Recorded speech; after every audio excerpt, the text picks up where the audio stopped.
مخلص وتبي توصل لك طلبات جديدة بدون إعلان ولا تسويق؟ تابع معنا. الوصول العميل جاد صعب، والأسئلة كثيرة والالتزام قليل. مع تخليص اكس برو، أول منصة تربط المخلصين بالعملاء، توصل لك طلباتك جاهزة، المنافسة عادلة، الوصول للعملاء جادين، والأهم من كذا مرخصة من وزارة التجارة، حقوقك المالية محفوظة 100%. سجل بياناتك وادخل الطلبات المتاحة وقدم عرضك والعميل يختارك، وفلوسك مضمونة بالكامل. سجل الآن وابدأ التوسع بعملك. السلام عليكم ورحمة الله وبركاته. ايه الأخبار؟ عاملين ايه؟ عودة بعد غياب. أنا عارف مقصر معاكم كتير جدا، بعتذر لكم جدا. ظروف كتير أخرتني إن أنا أعمل محتوى كده، فبعتذر لكم جدا. النهاردة معانا ريل من أحلى الريلز اللي أنا اشتغلتهم، بيك اب كات. هو فقط يعني من أوله لآخره بيك اب كات. فيلا بينا نغوص في التوتوريال. لو عجبك الفيديو إن شاء الله ما تنساش في لايك وكومنت وشير كده لذيذ، سبسكرايب القناة، وإن شاء الله الاقي أحسن. يلا بينا. أول حاجة أنا الريل بالفعل مقطعه، وده الريل اللي احنا هنشتغل عليه. تعال نشوفه. مخلص وتبي نحلل اول لقطة. مخلص وتبي توصل لك طلبات جديدة بدون إعلان ولا تسويق؟ تابع معنا. تمام. اول لقطة هنا في كلمة مخلص معمولة بشكل جرادينت وتكست بوكس اخضر كده، والاوباستي بتاعته خفيفة، والتكست. يلا بينا يلا بينا. اول حاجة هنبتدي نعمل الاوتو كابشن بتاعنا.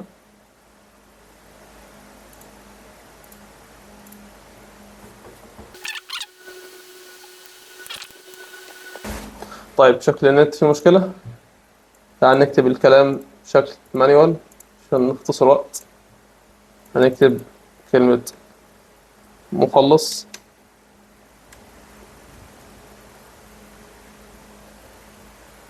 اوكي. هنكبرها كده وننزلها تحت دقن الشخص، وهنغير الفونت اللي احنا بنستخدمه، الفونت ده. تمام. صغر سنة. بعدين نحط لها شادو خفيف كده، ما يكونش شادو غليظ.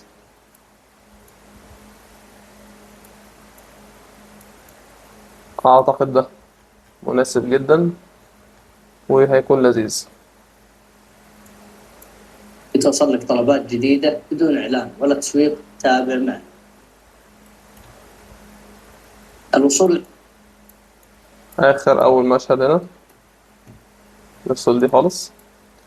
بعدين احنا عاوزين نخلي التكست جرادينت، ولو تلاحظوا في بيفل كده في الاطراف. لو تلاحظوا هنا في الاطراف بيفل كده شكله اكنه 3 دي تحت الشادو، والجرادينت ما بين الازرق والاخضر. نعمل الكلام ده ازاي؟ يلا بينا. اول حاجه هنعمل دوبليكيت التكست، وهنلغي. لو تلاحظوا بص الشادو بقى شديد هنا عشان الشادو على الثلاثه لير، احنا عايزين الشادو على اللير الاخرانيه تحت. فسلكت الاثنين، نلغي الشادو في الاثنين كده، معانا الشادو خفيف. اول لير عندنا الغي دي دلوقتي. اللير الوسطانيه هنخلي لونها ازرق عشان بس ايه نهتم ان احنا نعمل هوية العميل مظبوط. اول لير لونها ازرق، ناخده بالكلر بيكر اللون كده كويس بالشكل ده. تاني لير هنخلي اللون بتاعها اخضر بالشكل ده. احنا اوريدي لغينها عشان كده مش واضحة كويس. عايزين نعمل الجرادينت، هنعمل ايه؟ من اوبشن جي لو انت ماك، لو انت بي سي من الت جي هنعمل كومباوند كليب كويس. عشان نعمل الماسك او عشان نعمل الجرادينت محتاجين نضيف افكت ماسك. هنخش من خانة الفيديو على الماسك هنا، وهنعمل ماسك سبليت بالشكل ده. هننزل هنا هنلاحظ ان اللونين موجودين ليه؟ عشان احنا ظهرنا نص التكست كويس. يعني تعالى كده واخد بالك ده نص التكست اللي احنا عاملينه. كنترول زد نرجع زي ما احنا. بعدين من الماسك نعلي الفيذر شوية، ممكن نعلي الفيذر من هنا او من هنا. اوكي. تكست معانا لسه شكله برضو مش احسن حاجه، فاحنا عاوزين نعمل حته البيفل. فهنيجي عند اللير الاخرانيه اللي هي اللي لونها ابيض دي، بعد ما لغينا دول هنرفعها سنه بسيطه ونجيبها يمين او شمال سنه بسيطه. نجيبها يمين سنة بسيطة ونرفعها سنة بسيطة. طبعا التكست معايا هنا شكله تحفة، ولكن ناقصه حاجة عشان يكون جامد جدا، ألا وهو نعمل كومباوند كليب هنا للتكست.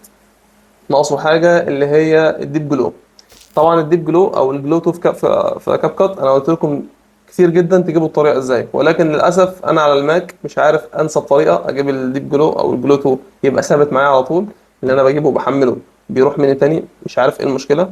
بستخدم في بي ان، سبت لكم طريقه الشرح قبل كده لو عاوزينها قولوا لي في الكومنتات، او باختصار اقول لكم تحملوا برنامج اسمه بيسفون، بعدين تفعلوا في بي ان، تخلوه امريكا، تخلوه استراليا، تخلوه اي حاجه، بس هو غالبا امريكا. تخش على السيرش بتاع الافكتس تكتبوا جلو 2 والافكتات اللي مش موجوده غير في الدول الاوروبيه وامريكا وكده، جلو 2 بلير 3 الكلام ده، هتبحثوا عليه في السيرش في الافكتس. بعدين هتحملوه وتحطوه في المفضله، بعدين تقفلوا الفي بي ان عشان ما ياثرش على النت بتاعكم، وهتلاقيها موجوده معاكم على طول.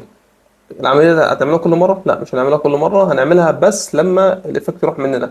الايفكت بيروح ازاي؟ لو انت لغيت المفضله او الفيفوريت، لغيت الايكون دي، او لو انت مثلا عملت مسح للكاش، ملفات الكاش، برضو الايفكتات اللي انت مسيبها بتروح عندك. بس اعتقد دول السببين يعني، فخدوا بالكم من الحته دي. ولما تحملوا الايفكت حطوه على اللاير دي هتلاقي، وعلى اللايرز كلها بعد ما اخلص هتلاقوا شكله تحفه. يلا بينا نكمل. محتاجين نعمل تكست بوكس اللي هو هنا، بس قبل ما نعمل تكست بوكس في حاجتين ملاحظينهم، في زوم اوت وفي انيميشن للتكست، بعدين تكست بوكس بالانيميشن بتاعه. يلا بينا. انيميشن التكست ممكن نعمله من ترانسفورم هنا، هيبقى بسيط، وممكن نعمله انيميشن جاهز من اسمه ايه، من الانيميشن هنا. ممكن نعمل تكست هنا مخلط بس شكله لينير، شكله ثابت كده، حركته ثابته مش عجباني، فانا اعتقد وريتكم اول طريقه اهي. تعال نعمل تاني طريقه. هنعمل كي فريم، دي الحركه اللي احنا ثابتين عندها واللي احنا عاوزينها تخلص، نهايه الحركه تكون عندها، فنعمل كي فريم من الاخر للاول. يعني كي فريم عند الحركه ثابته، بعدين نرجع كي فريم في الاول، ونصغر دي نخلوها صفر، سواء من هنا او من هنا. نخلص وتبي تصحى. الحركه طبعا لينير وثابته جدا، فتعالوا ايه نسبايس الموضوع اكتر، نصغر بكده شويه، بعدين نعمل كليك يمين شو اول بريسيتس، بعدين نخش على الكيرف ده اسمه ريباوند اوت. ده بيعمل ايه؟ ده بيدي سنة باونس. يعني باونس يعني هتشوفوا دلوقتي. نخلص شايفين؟ نخلص بس هي بطيئة شوية، ممكن نصغروها. نخلص وتبي اعتقد كده لذيذة. يلا بينا نعمل الشيب. هنعمل الشيب ازاي؟ كان في طريقة أولانية كانت متعبة جدا، بس كاب كات حلها لنا بالطريقة لما وفر لنا الشيبس اللي في الستيكر. هنجيب بوكس من هنا، أو هنجيب مربع هنصغره بالشكل ده، بعدين نفتح هنا نكبره، نقلل الراوندد. عايز تقلل الراوندد من أي نقطة من النقط الأربعة دول بالشكل ده. بعدين ده كده معانا الشيب من غير أي لون أو أي حاجة. محتاجين نكبره سنة أعتقد. حاول تكبره في خلال السيف زون، السيف زون بتاعتك اللي هي المنطقة هنا مثلا.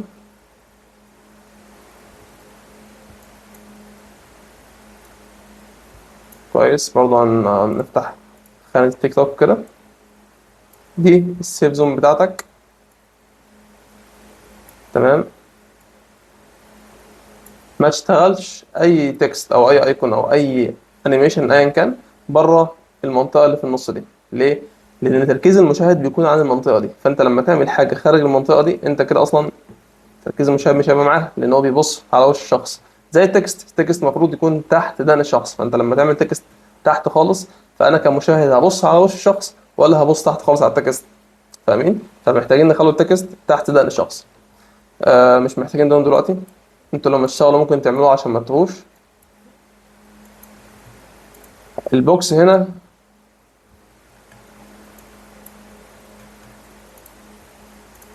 كان شكله ازاي؟ لو نلاحظ الفيل اللي جوه او داخل البوكس شكله اخضر، بس لو مفيش لوباستي واطيه او خفيفه. في في نفس الوقت الاستروك اللي في الجانب ده يعني واضح، فاهمين؟ تعال نجربه.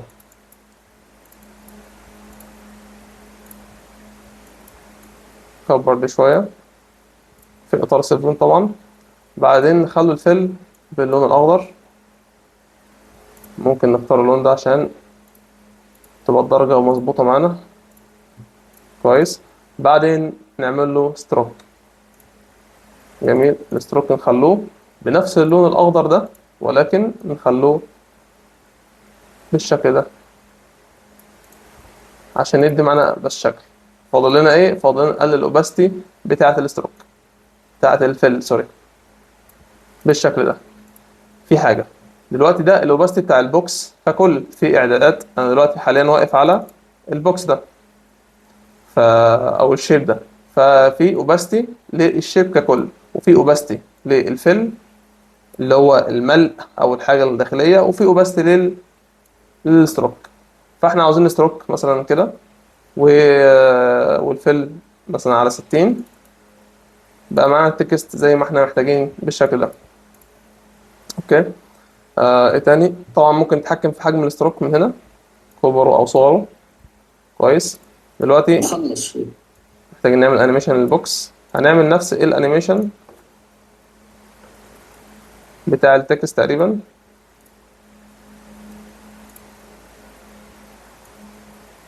تصلي خلص وتبي نخلي هنا، نحط الانيميشن زي ما قلنا من النهاية للبداية. كويس. اقف على اول تكست او اول الشيب، بعدين صغر السكيل لحد الاخر، بعدين كليك يمين شو اول بريسيتس، بعدين بتاع ده مخلص وتبي فاضل حاجة نعمله الزوم اوت بتاع الفيديو نفسه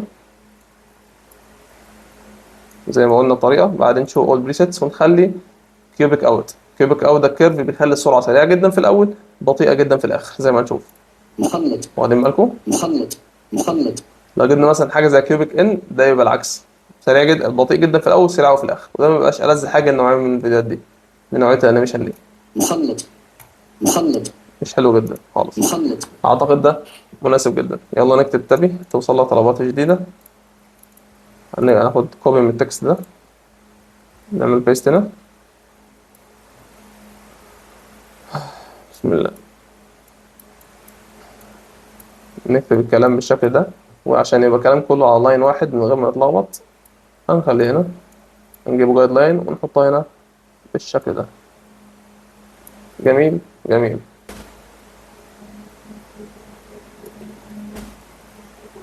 واحنا لاسين اوبشن او الت من الكيبورد ونسحب التكست لفوق، ده يعمل معانا دبليكيت لاي لاير في كاب كات. هنكتب هنا، يلا بينا نرص تكست هنا. الغي بس دول عشان نشوف كويس.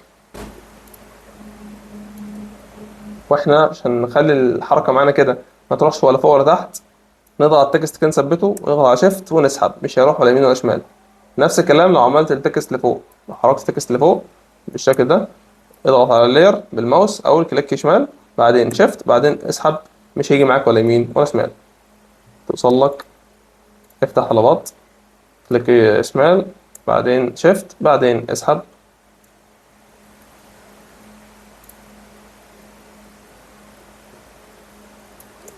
زي ما انا طبيعي، نخليهم بس طابعين جنب بعض، بعدين نسحب، بعدين نشيل الجايد لاين ده، بعدين سيلكت كله،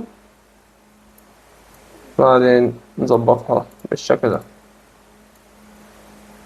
حاسس ان الفل بتاع اللير دي مش قوي، هنخليه قوي سنة. محتاجين نعمل، عملنا انيميشن هنا، محتاجين نعمل انيميشن للتكست.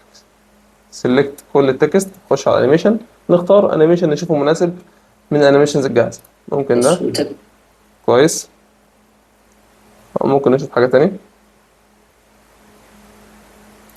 نشوف من اللي احنا مثبتهم. والله ده اصلا الاب ده عجبني، فممكن نرحلهم كده كده شوية عشان نحازي او نخلي فيه تزامن ما بين او سينك ما بين الشخص، كلام الشخص الكلام اللي بيتكتب يكون هو بيقول نفس الكلمة، هو بيقول الكلمة من بقه، تكون الكلمة بتطلع في الديزاين بتاعنا. تعال نجرب كده واحدة واحدة. وتبي توصل لك طلبات جديد. مش عاجباني، أنا عاوز التكست يطلع، كل كلمة تطلع، يعني الكلمة الأولانية تطلع، التانية تطلع قبل ما الأولانية تخلص. فاهمين؟ ده هنعمله ازاي؟ احنا هنعلي الديوريشن بتاع التكست عشان يطلع ببطء أكتر. بتوصل كويس. لك طلب. بعدين هنقربهم من بعض جدا. وتبي توصل لك طلبات جديد. خلص وتبي توصل لك طلبات برضه محتاجين نقرب سنة. جديدة. وتبي توصل لك طلبات جديدة. مخلص وتبي توصل لك طلبات جديد. ممكن نلغي الشادو على التكست ده، لأن الشادو ده مهمته إن يعمل لنا كونتراست أو تباين ما بين الخلفية والتكست عشان المشاهد يشوف التكست كويس. فدلوقتي احنا بالفعل في حاجة عاملة الكونتراست ده، وهو البوكس اللي احنا عاملينه، فما أعتقدش إن احنا محتاجين التكست، سوري الشادو. وتبي توصل لك طلبات جديدة بدون. كده احنا خلصنا أول أنيميشن معانا. حصل زوم أوت، وحصل كان في افكت جلو حاطه على الشخص بانيميشن بكي فريم عشان يظهر واحده واحده، بس حاليا زي ما قلت لكم افكت الجلو مش عندي، فمش هيكون مشكله. لو تلاحظوا هنا في شادو تحت الشخص، وفي شادو تحت اللاير، تحت الباك جراوند او الفيديو الاصلي. وطبعا الخلفيه اللي ورانا دي انا كنت عامل لها ديزاين كده خفيف، هوريكم تعملوه ازاي دلوقتي. وبعد كده الايكون جراديانت مع التكست. يلا بينا. تابع معنا. تعالى بس نحدد مكان التكست. جديدة بدون إعلان ولا بدون إعلان. جديدة. هو بيقول بدون اعلان ولا تسويق. حصل الانيميشن بتاعنا، فهنقط دول من هنا، نعمل لهم كومباوند كليب. بدون إعلان. ليه عملنا كومباوند كليب؟ عشان نعمل لكل اللايرز دي انيميشن مره واحده، بدل ما نعمل لكل انيميشن لكل لاير لوحدها فيد اوت. وكمان عشان نعمل لهم نحط لهم موشن بلور. اهم حاجه في القصه دي كلها انك تحط الموشن بلور، هيخلي مخلص بصوا وتبي توصل. هيخلي رياليستيك جدا، مخلص وتبي شكله توصل لك تحفه. طلبات جديدة. يلا بينا. هنستخدم البريسيت الجاهز بتاع الفيد اوت، بدون إعلان. بدون إعلان. بس هنقلل الوقت سنه. بدون إعلان. دلوقتي هنقف مع الخط بتاع الفيد اوت، وهو بيقول وهو التكست ده بيروح بالشكل ده، هنعمل الانيميشن بتاعنا. نلغي دلوقتي، محتاجين نقطع هنا. كويس. بالمعنى. نقطع هنا كمان. تمام. يلا بينا نعمل الانيميشن بتاعنا. في الافكت هنا، عشان برضو اكون بشرح لكم وانا شغال، في الافكت الانيميشن اللي حصل هنا حصل على الماسك للباك جراوند، حصل على الترانسفورم. كويس. يلا بينا. كي فريم على الترانسفورم كلها، مش حاجه واحده معينه، كي فريم على الترانسفورم كلها. هنمشي شويه بدون إعلان. قبل ما يقول كلمه بدون اعلان، قبل ما يخلصها هنعرف منين انه ما خلصهاش، من الساوند هنا. هنصغر هنا، كي فريم تلقائي معانا اتحضر لما حركنا، يعني حطينا كي فريم في الاول، ما حطيناش كي فريم، بس مجرد ما عملنا كده الكي فريم ظهر تحت. هنصغره بالشكل ده، بعدين نوقفه هنا، بعدين نفتح الماسك، نحط كي فريم، نحط الماسك بتاعنا زي ما احنا عاوزين. كويس. وننزله كده بالشكل ده. تمام.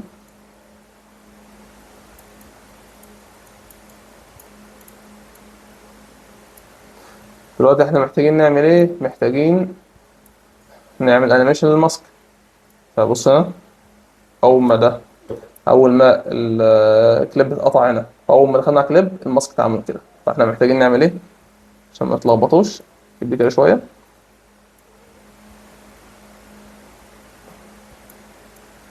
كويس. يكون واخد حته من راس الشخص. هنحط كي فريم على واحنا واقفين على الماسك، نحط كي فريم على اعداد الماسك كلها، بعدين نرجع على اول هنا، نكبر ده كده خالص. اللي حصل معانا ده ايه؟ هتشوفوا دلوقتي اللي حصل معانا.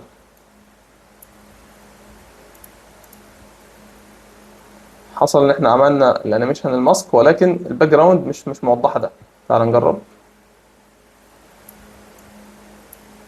بصوا في حاجة ما عملناش الراوندد، بس نعمل راوندنس للانيميشن.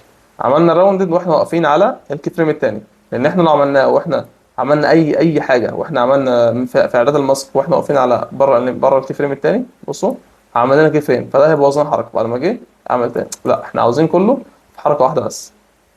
نعمل الماسك بتاعنا، اوكي، نلغي ده،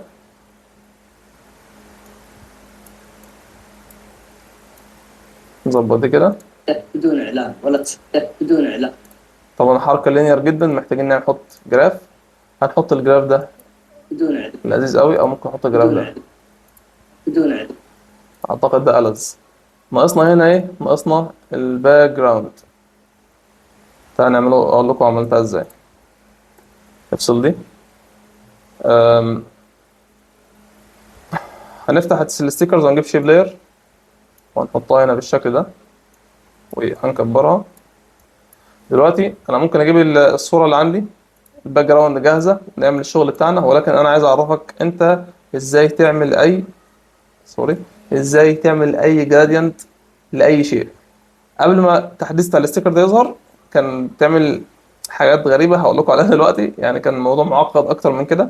حتى في الشيب هنا كان عشان تعمل تكست بوكس زي ده كان الموضوع معقد أكتر من كده، فهقول لكم الاتنين دلوقتي. أول طريقة وأسهل طريقة طبعا، عشان تكونوا فاهمينها كويس، هنكبر الشيب ده، بعدين نخش على الفيل هنلاقي في إيه؟ خانة جرادينت هنا. احنا محتاجين جرادينت ما بين الأخضر والأزرق اللي هو الباك جراوند اللي معانا دي. نحط الأزرق هنا، نحط سوري نقف على دي البوكس ده، نحط الاخضر هنا ونمسح اللي في النص مش محتاجينها. بقى معانا التكست بالشكل ده. ممكن نتحكم في الانجل بتاعته من هنا، ممكن نروح على حاجه نخليها طاغيه على حاجه زي ما احنا شايفين.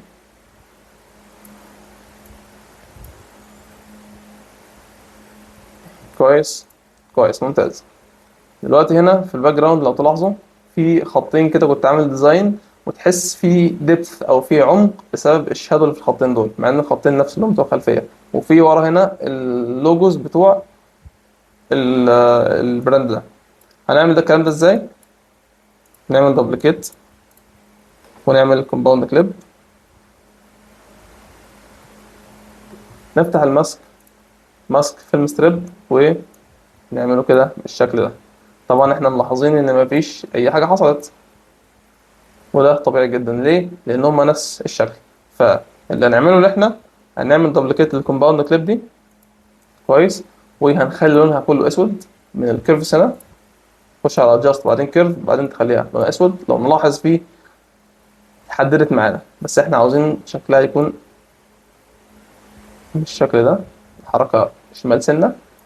وعشان ندي الافكت بتاع الشادو هنخلي الفيل بالشكل ده، الاوباستي ولا اسمها ايه الفيذر بالشكل ده، فادانا تأثير ان هي كأنها في خط مع انه نفس اللون.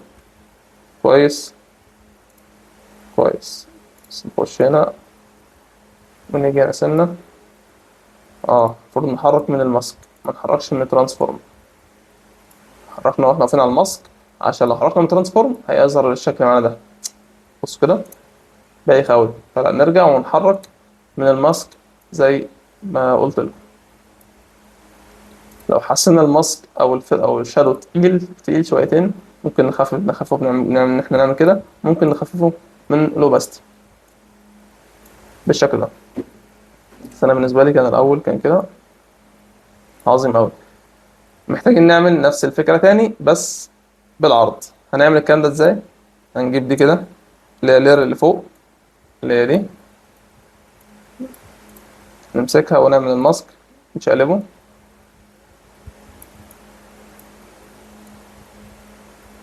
ونقف هنا بالشكل ده.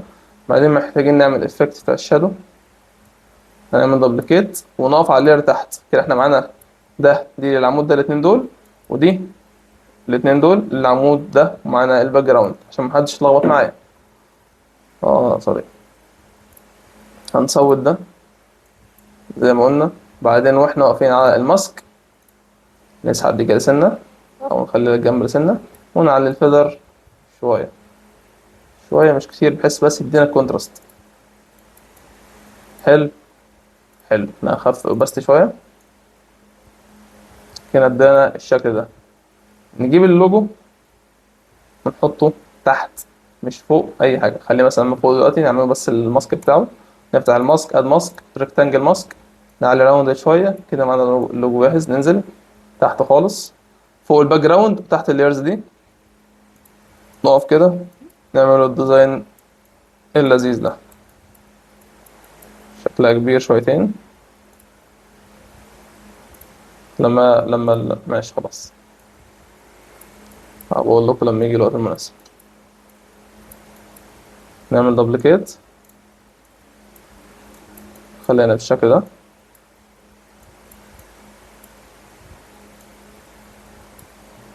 دبليكيت كمان، تالتة نخلينا بالشكل ده. ممكن نعمل لها انيميشن لو حابين، بس انا مش شايف ده ضروري. ممكن نعمل انيميشن، مثلا انيميشن روتيشن.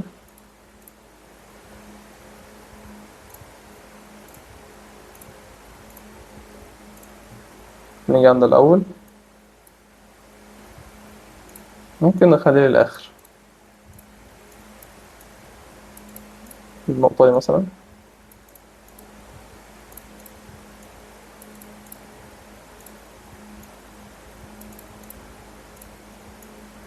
طبعا عشان نظبط الكي فريم بنضطر نعمل كده، وموضوع خنيق قوي. ممكن نحل المشكلة دي ازاي؟ نحلها ان احنا نقف هنا ونعمل من حرف الام او من هنا نعمل مارك، ونظبط الكي فريم على المارك.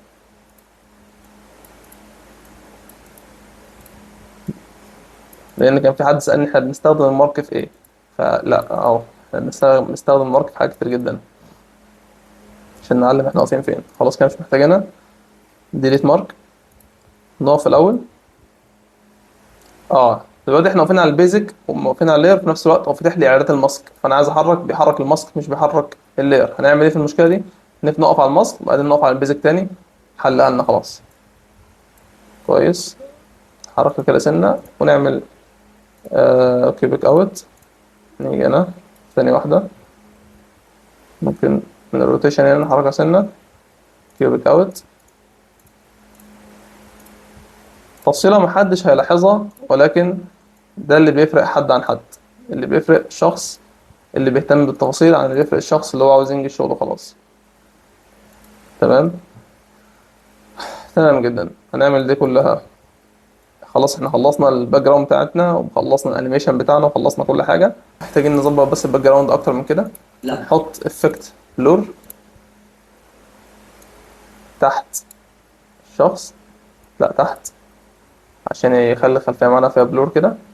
وهنحط فوق اللير دي فينيت فوق كل حاجه عشان يدينا الحواف، يخليها شكلها لذيذ.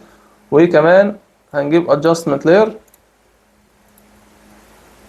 وهنحطها تحت البلور عشان، او فوق البلور مش فارقه، عشان يخلي معانا تسويق تابع معنا. سوري، عشان يخلي معانا الخلفيه غامقه زي ما كان في الفيديو رئيسي. شايفين كده بنفس الطريقه، بس حاسس ان احنا محتاجين نعلي البلور شويه. اوكي، نيجي بقى للشغل الرئيسي بتاعنا. دلوقتي احنا في اللير الاساسيه عملنا لها كي فريم للماسك وكي فريم للترانسفورم، فنزلنا كده بالشكل ده. في الفيديو الرئيسي بص هنا بتاع الفيديو الاولاني، الشخص راسه عامل ازاي، راسه كأنها مش باينه. الفيديو الرئيسي كان ايه؟ الشخص راسه باينه فوق، وكمان في شادو تحت، في شادو تحت الشخص. يمكن الشادو بتاع الشخص مش واضح، ولكن انت تحس شخص معزول شويه قريب منك عشان معمول له شادو. هقول لكم الفكره ازاي. مبدئيا هنعمل ده كده كويس. هنلغي الماسك، احنا دلوقتي مش محتاجين الماسك، بس عايزين نعمل ريموف باك جراوند للشخص. بصوا اللي حصل معانا دلوقتي. ايه اللي حصل؟ حصل ان الشخص اللي فوق احنا شلنا منه الخلفيه خالص، فبقى هو الشخص. فاحنا خلاص احنا مش محتاجين الماسك اوريدي، خلاص خلصنا موضوع الماسك. محتاجين الماسك عن الخلفيه اللي تحت، فالموضوع بسيط. ممكن نحتاج الماسك في حاجه واحده بس، ايه هي؟ شايفين هنا المشكله اللي ظاهره؟ لان الريموف باك جراوند غلطان في حاجه. اوكي، غلطان في انه يعمل ريموف كويس. هنحل المشكله دي ازاي؟ هنفتح الماسك، احنا مضطرين نفعل الماسك عشان نحل المشكله دي كويس، ونرفعه سنه بحيث يظهر شخص بس ما يظهرناش الحته اللي فوق. بص كده معانا، راحت معانا. بصوا انيميشن بدون اعلان ولا تسويق. طبعا اللي حاصل ان ازاله الخلفيه بتغلط. هنعمل ايه؟ هنلغي دي ونعملها كاستم.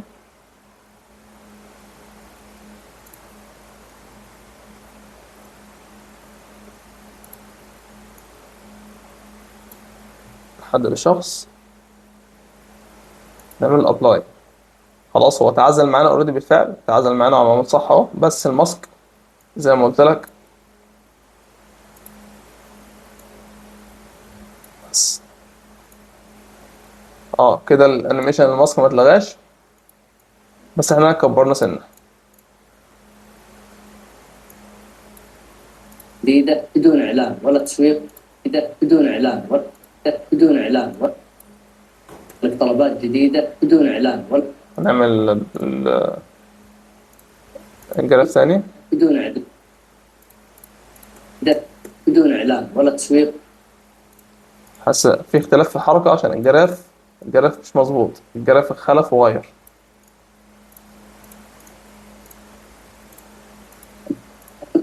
بدون اعلان جديدة بدون. وكمان لو تلاحظوا هنا في مره واحده الفينيت الحواف اسودت مره واحده، احنا مش عايزين كده، احنا عاوزين نعمل لها انيميشن برضه.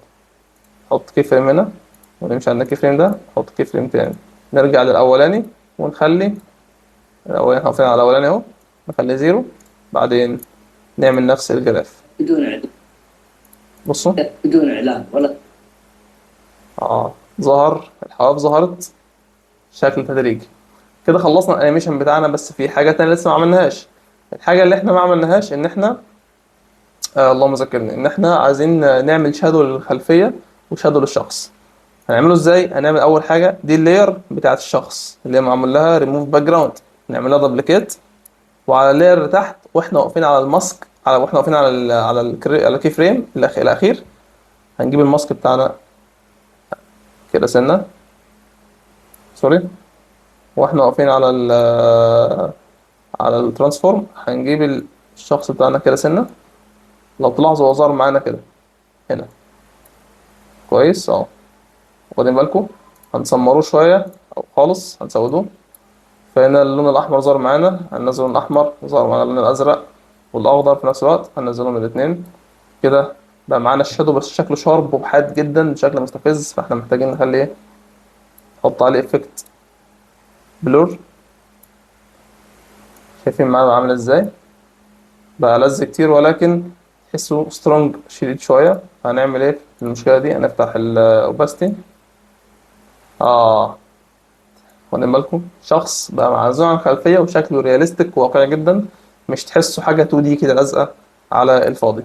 نفس العمليه بالظبط هنعملها مع اللاير بتاعه الباك جراوند بتاعه الفيديو الاصلي. هي اللاير دي تحت كده دبليكيت، نتحرك معانا شويه، اللاير تحت خالص هنجيبها كده سنه وننزلها تحت سنه خفيفه من الاعلانات المصر، سودناها. ممكن نحط عليها افكت بلور. الافكت بلور مش هيتطبق معانا، ليه بقى؟ لان الماسك السوفت وير قال ان الماسك ادي اللاير بتاعتنا اهي، والماسك معمول على حته معينه، فلما احط افكت بلور هو مش بيطبق على الماسك، بيطبق على اللاير كلها، فالبلور بقى على اللاير كلها مش على الحته اللي فيها ماسك، فمش هيديك التلاشي اللي في الجانب ده. هنحل المشكله دي ازاي؟ ممكن نعملها ببساطه شديده جدا من الماسك. فيدر، علينا الفيدر سنه، فلاحظنا معانا ايه، اتظبطت معانا شويه، ولكن الفيدر محتاج، الماسك محتاج يتظبط شويه. صغر ده كده سنه، عملوا كده بالشكل ده. نبص معانا بس شديد قوي، محتاجين نقلل بس بتاعته. ممتاز جدا. طلبات جديدة بدون اعلان ولا تسويق. نيجي هنا بدون اعلان ولا تسويق. بدون اعلان. هنعمل ازاي الايكون الجراديانت دي؟ خلاص احنا كده فهمنا فكره الجراديانت عموما. يلا بينا، يلا بينا، بسم الله.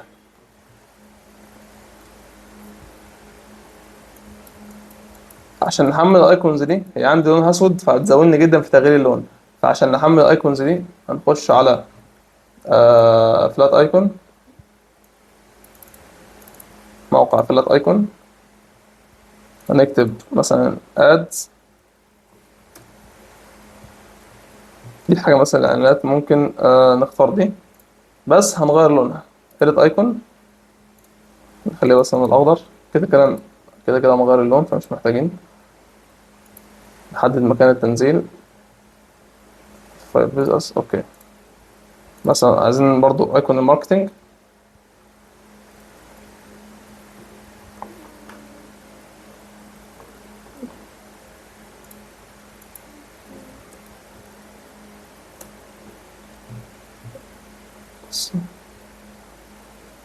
نختار وليكن دي زي ما قلنا، نغير لونها اي لون، كده كده نغير لونها هناك. اوكي تمام. نرجع على كاب كات، نفتح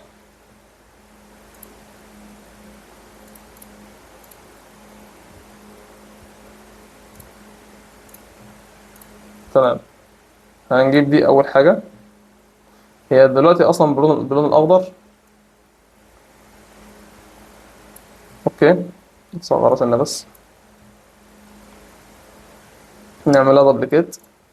عايزين نغير لونها، نغير لونها عن طريق افكت نيجاتيف ويفر، نقلل كل دول والفلتر على الاخر، ونخلي لونها الازرق القاتم شوية. بعدين الماسك، خلاص فهمنا طريقة الجراديانت هنعمله ازاي. ماسك معانا بالشكل ده. بعدين عشان نخلي الموضوع سبايس اكتر، هنجيب اللير الاخرانية دي، بس امسح دول، مش امسحهم الغيهم. في اللير الاخرانية تحت لسه عاملها دبليكيت دلوقتي، هنخلي الكيرف على الاخر، ادانا لون ابيض. ده ليه؟ زي ما احنا عملنا في التكست من شويه، لو تلاحظوا اللي مركز معايا يفهم. عظيم قوي. كومباوند كليب، حط على اللاير دي افكت جلو من عندك. لو انت ويندوز هتلاقي الموضوع تحفه ورهيب. انا الى الان شغال على موضوع على موضوع الجلوتو والاعدادات اللي مش موجوده في كاب كات. ان شاء الله ان شاء الله الاقي وانزلك شرح قريب. حلو حلو. دلوقتي محتاجين نغير كمان نفس الفكره. اللاير دي هنعمل ايه؟ دبل كده للكومباوند كليب، نخش جوه الكومباوند كليب، نعمل دي كده بالشكل ده، نعمل ريبليس بحيث يغير لنا هو كل حاجة، هو يغير لنا بنفسه من غير ما نتعب. تمام. خد اعدادات كل لير، بس في مشكلة، اللير اللي في النص لونها أحمر. بص هنا، دي لونها أحمر، الغيها كده مثلا. كويس. فاحنا محتاجين نغير لون اللير اللي في النص للون الأخضر بنفس الطريقة، نيجاتيف ويفر، الغي الكلام ده كله، علي دي على الآخر اللون الأخضر. كنا غيرناها المفروض في البتاع الأول، في الصفحة، في الموقع بتاع فلات ايكون.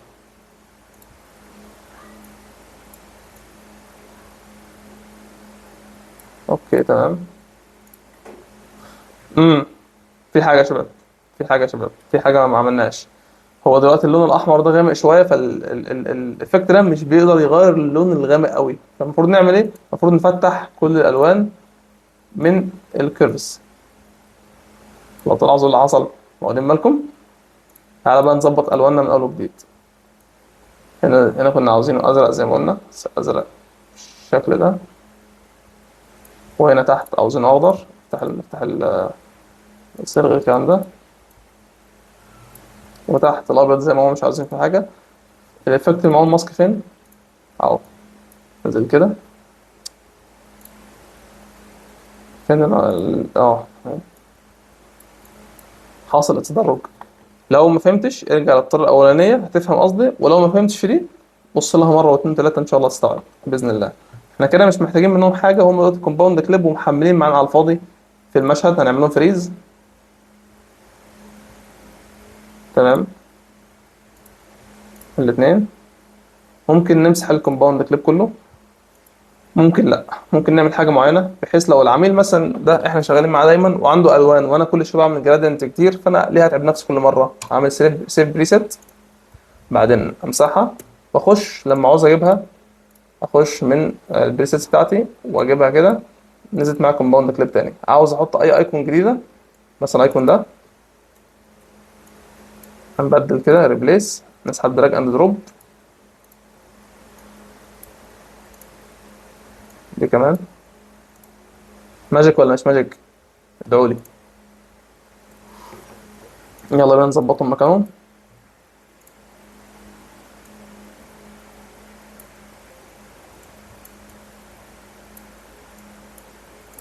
انزل دي فوق ودي تحت، ونجيب الكلمتين.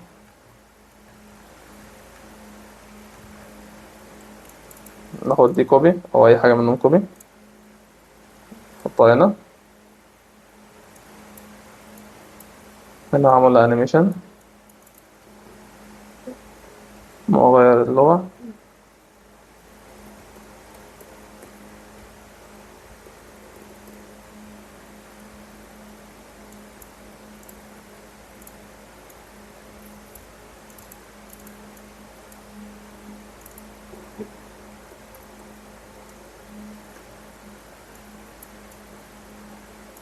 كلهم ظهروا مرة واحدة. إعلان ولا بدون إعلان. محتاج نعمل انيميشن لده.